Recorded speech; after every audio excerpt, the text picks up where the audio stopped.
Hi children, hope everyone has gone through the first two sessions of physics class which we have uploaded in our school blog. In those two sessions I have explained about the basic concepts of electric current, and this session also including the basic concepts only. That today's topic which I am going to explain is electric potential, potential difference, Ohm's law and resistance. You know, all these are the basic concepts and which are very important throughout the chapter. So let me explain what is electric potential and then electric potential difference. Already I have explained in the class 9, but even though, please listen carefully. Potential first. Okay.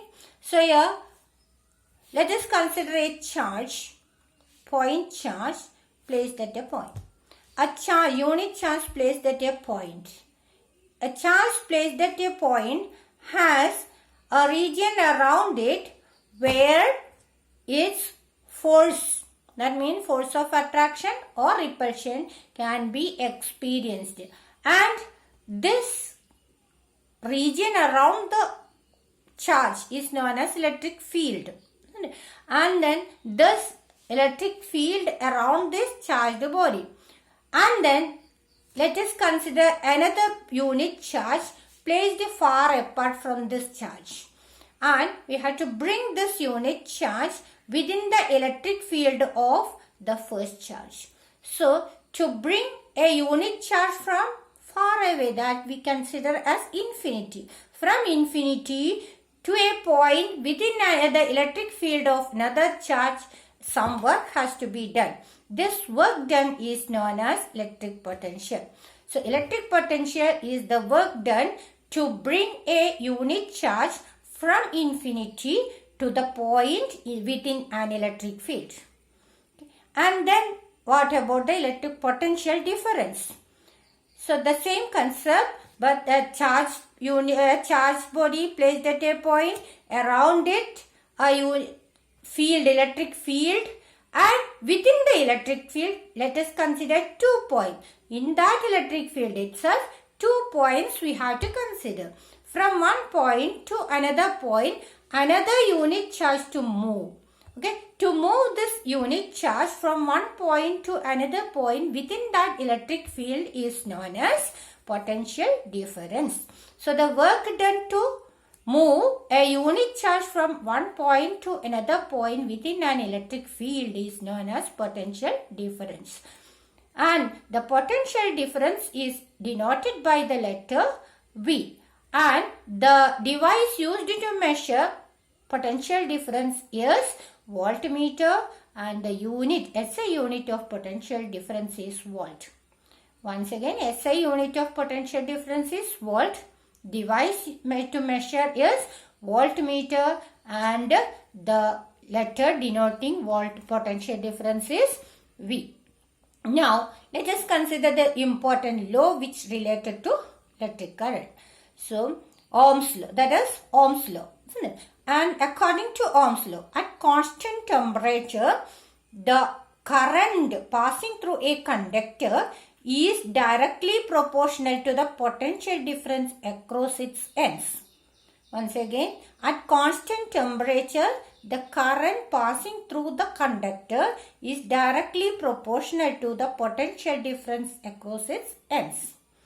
That is, potential difference, I told you here, to flow of water, all of you know, to flow the water, a height difference, level difference should be there, isn't it? So from higher level to lower level, water flows. The same way, electric current, electric charge or electric current flow takes place from higher potential to lower potential. Electric current flows from higher potential to lower potential. So then which is higher potential? What is higher potential and lower potential?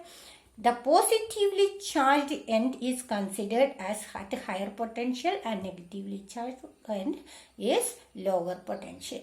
Okay. So here positive current flow takes place from positive end to negative end.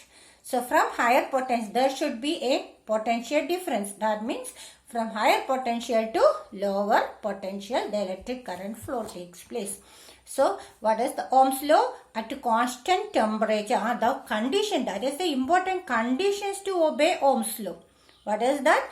At constant, the temperature and other physical conditions should be constant, maintained constant. Okay, no change should be there. So at constant temperature, the current flowing through a conductor is directly proportional to the potential difference.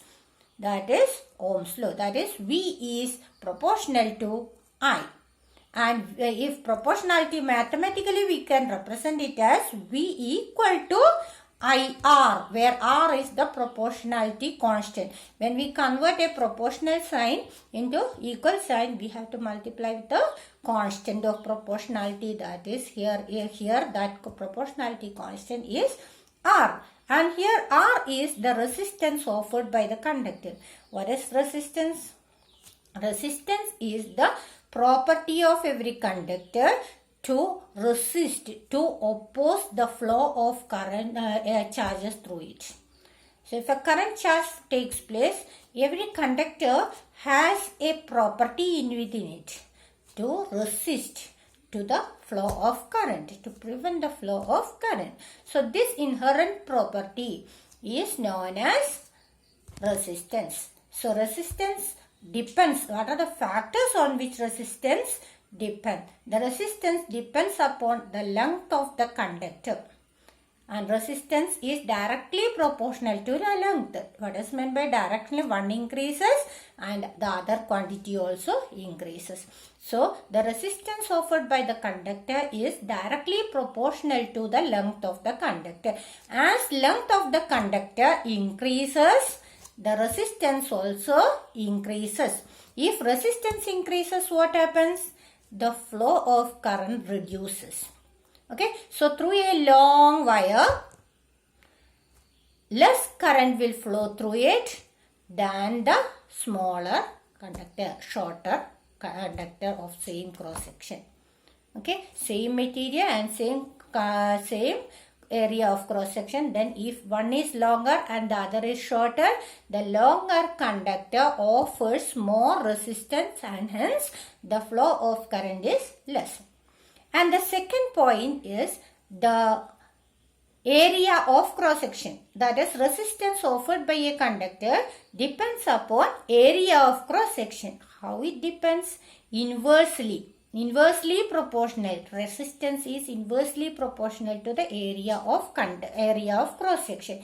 That is, area of cross section means the thickness. Okay, so the thickness of the conductor. So as the resistance will decrease if area of cross section, or resistance will decrease if area of cross section is more, thickness is more. For a thicker wire of same length and the same made of same material, the resistance will be more for the thicker wire. The thicker and thinner two wires are there, and both are equal in length, and both are made up of same material. Suppose both are made up of copper having same length, and then the thicker wire will the current flow will, more current flow will be taking place in the thicker wire. Current can flow easily through the thicker wire. That is what the third factor is. And then the next factor is the nature of the material of the conductor. That means the with which material it is made of. Okay, silver, copper, aluminium, these type of materials. Among this, silver is the best conductor. Okay, so the nature of the material means with the material with which it is made up of. So if silver, copper, aluminium, among this, silver has least resistance, copper has more resistance. Okay, so the current flow takes place more in silver wire. So if resistance is more, less amount of current flows through it. So next, nature of the material. Then the fourth factor is temperature. temperature and resistance both are directly proportional to each other. As the temperature increases, resistance also increases. So these are the factors on which the resistance offered by a conductor depends. Once again, one, length of the conductor. If length of the conductor increases, the resistance offered also increases. Area of cross section inversely proportional. If area of cross section or thickness of the conductor increases, the resistance decreases. And the third factor is nature of the material with which it made up of. And then the fourth factor is temperature, directly proportional to the resistance is directly proportional to the temperature. And that is, as temperature increases, resistance also increases. These are the factors. Understood, children? So let us revise once again. Here first, let's see Ohm's law. Ohm's law says that V is directly proportional to I and V is equal to IR. Factors on which resistance of a conductor depends are R, resistance directly proportional to L, length of the conductor. R, resistance is directly proportional to length. Resistance is inversely proportional to area of cross section or thickness of the conductor. Nature of material, and resistance is directly proportional to temperature. As temperature increases, resistance also increases. In the next session, I'll be explaining more, and today let's conclude today this much, and then next session I'll be starting from the combination. As a continuation, I'll be starting from the combination of resistors. Today we concluding the factor resistance we have explained and the factors I have explained. So the next session, as a continuation, I will be explaining about the resistances and their combinations. Okay, two types of combinations, series and parallel combination of resistors are there, that I will be continuing next session. Till then, bye.